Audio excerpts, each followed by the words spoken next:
2025 সালের 25শে December fruit cake বানাবো বলে একদম টাটকা অরেঞ্জ কিনে এনেছি, কমলালেবু। এবার তার রসগুলো বার করে নিয়েছি এবং সেই রসের মধ্যে আমি এবারে অনেক ড্রাই ফ্রুটস ভিজিয়ে রাখবো। তো ড্রাই ফ্রুটস আর নাটস এবার ওভারনাইট এটাকে ভিজিয়ে রাখবো। এবার এর মধ্যে কালো রেজিন আছে, মানে কালো কিশমিশ, তারপরে সবুজ কিশমিশ, আরও কিছু নাটস আছে, সমস্ত ভিজিয়ে রাখছি। আর তারপরে আমি একটা ড্রাই মিক্সও আগের দিনই বানিয়ে রেখেছি, মানে আজকেই বানিয়ে রেখেছি, কালকে আমি কেকটা বানাবো ওই জন্য। তো এটা এদিকে ওভারনাইট ভেজানোর জন্য রেখে দিয়েছি।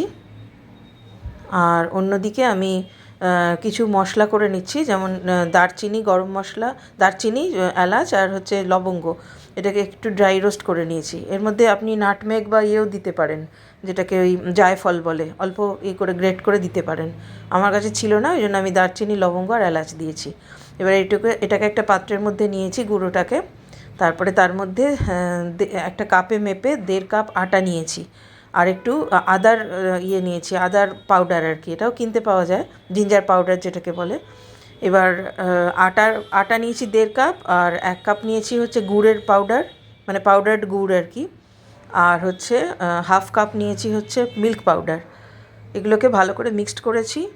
আমি একটা স্টিলের বাটিকে কেক টিন হিসেবে ব্যবহার করেছি। সেটাকে প্রথমে তেল বা মাখন বা ঘি কিছু দিয়ে গ্রিস করে নিতে হবে। তারপরে এটাকে এর উপরে একটা বাটার পেপার বা অয়েল পেপার ইউজ করা যেতে পারে, কিন্তু আমি এটাকে একটুখানি ময়দা ছড়িয়ে তারপরে এক্সট্রা ময়দাটা ফেলে দিয়েছি, মানে ময়দা দিয়ে ডাস্ট করে নিয়েছি। এভাবে আমার কেক টিনটা তৈরি হয়ে গেছে। আর আগের দিনকে আমি কিছু সিডস এবং কিছু ড্রাই ফ্রুট সোক করে রেখেছিলাম অরেঞ্জ, ফ্রেশলি কাট অরেঞ্জ জুসের মধ্যে। তো সেটা এবারে ইউজ করব। আর একটা ড্রাই মিক্সচারও বানিয়ে রেখেছিলাম কেক তৈরি করার জন্য। সেই ড্রাই মিক্সচারটার মধ্যে খালি তেলটা দেওয়া ছিল না, এবার তেলটা দেব, 1/2 বোল ফুল অফ তেল দেব, মানে যতটা 1.5 কাপ আটা নিয়েছিলাম আর 1/2 কাপ তেল নিয়েছি। আর এর মধ্যে এবার পিঞ্চ অফ সল্ট একটু দিলাম, জাস্ট 1 পিঞ্চ সল্ট দিলাম, মানে স্বাদটা ব্যালেন্সের জন্য। এবারে যে ড্রাই ফ্রুটসগুলোকে ভিজিয়ে রেখেছিলাম অরেঞ্জ জুসের মধ্যে, সেগুলো দিয়ে এবারে ভালো করে মিক্সড করব। এই ধরনের কেকগুলো খুব লোডেড হয় with dry fruits and nuts, ওই জন্য সেভাবেই বেশি বেশি করে ড্রাই ফ্রুটস নাটস ব্যবহার করেছি। এইবারে হচ্ছে 1/4 স্পুনফুল খাবার সোডা আর 1 স্পুনফুল বেকিং পাউডার, আর সেটাকে অ্যাক্টিভেট করার জন্য 1 ক্যাপফুল ভিনিগার। আর তার সাথে কিছু অরেঞ্জ জেস্ট টুকরো টুকরো করে কেটে রেখেছিলাম, অরেঞ্জের খোসা, কুমড়োর মিষ্টি, কুমড়ো মিঠাই যেটাকে বলে, ওটাকে ছোটো করে কেটে রেখেছিলাম। এগুলো সব দিয়ে, আর কিছু আমন্ড আর কাজু ছোটো করে কাটা ছিল, সেগুলো দিয়ে বেশ করে মিক্স করতে হবে। এবার মিক্সটা ওয়ান ডাইরেকশানে হবে, হয়ে গেলে তারপরে এটাকে ওই যে কেক টিনটা প্রিপেয়ার করে রেখেছিলাম সেটার মধ্যে আস্তে আস্তে ঢেলে দিতে হবে, দিয়ে একটু ট্যাপ করে নিতে হবে।